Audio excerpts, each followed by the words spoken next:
Hi there, this is Jeremy Hudson with H&I Credit Solutions, Training and Development, and I'm actually at one of my lease houses today.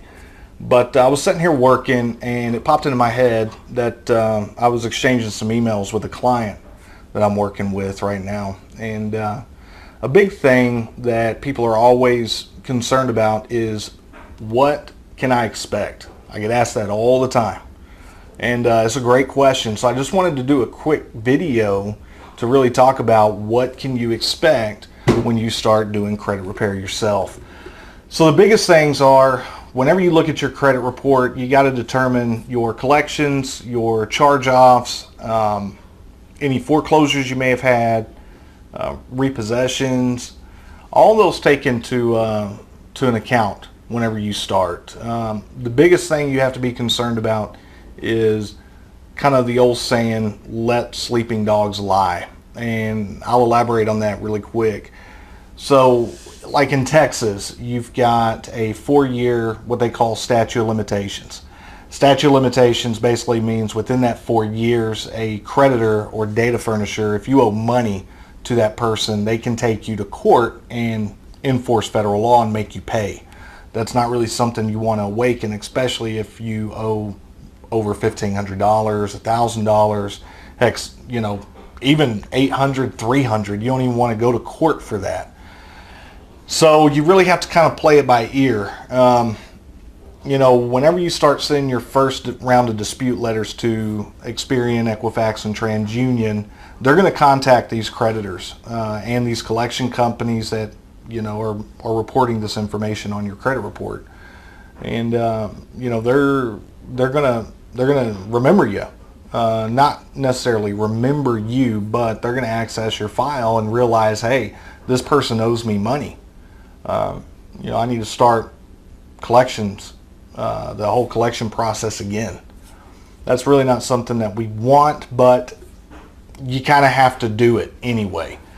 The catch is, if it's been a collection account for about 18 months or even a year, when it starts getting within that year mark, you got to really kind of be careful for recent collections, because they want their money. A collection account that has been there for about 3 or 4 years, that's something that you can play with a little bit, 2 years even, because chances are, if the last time they reported anything to your credit or to Experian, TransUnion, and Equifax has been 2 years ago, then they probably have your file, but they probably forgot, especially if they're not trying to collect any money from you, or they're not harassing you, they're not calling you, they're not sending any letters in the mail saying you owe this amount. So the best thing that you can do,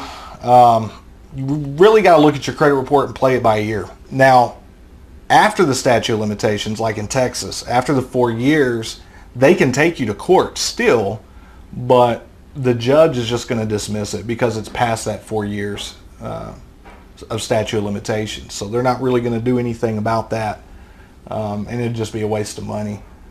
I mean, they can still harass you, they can still, do whatever they need to do as far as robocalling you, trying to find you on social media, like your Twitter account, Facebook account, LinkedIn account. I mean they'll hunt you down some way, and that's, we don't want to put that past them, that they'll do it. So just know, whenever you start the credit repair process and you send in that first round of dispute letters,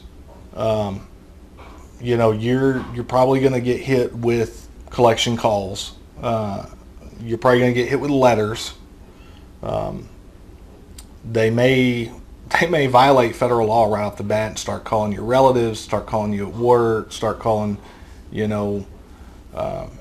anybody that may be associated with you. I mean, they may even go on your LinkedIn profile and start contacting them, and that's not something that we want. So, kind of backing on that, you want to really make sure that any social media accounts that you have, make sure that it is by friend request only. Make sure you're set to private to where no one can find you. That's a quick tip right there, because we don't want these collection companies digging into our lives.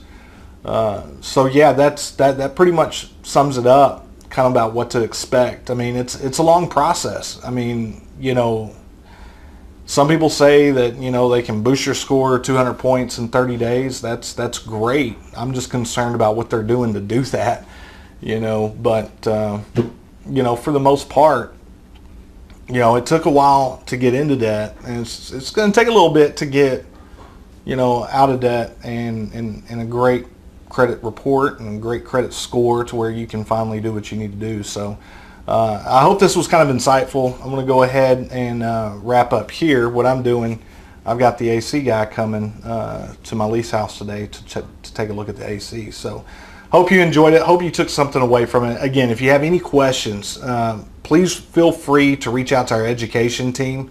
That's education at h-i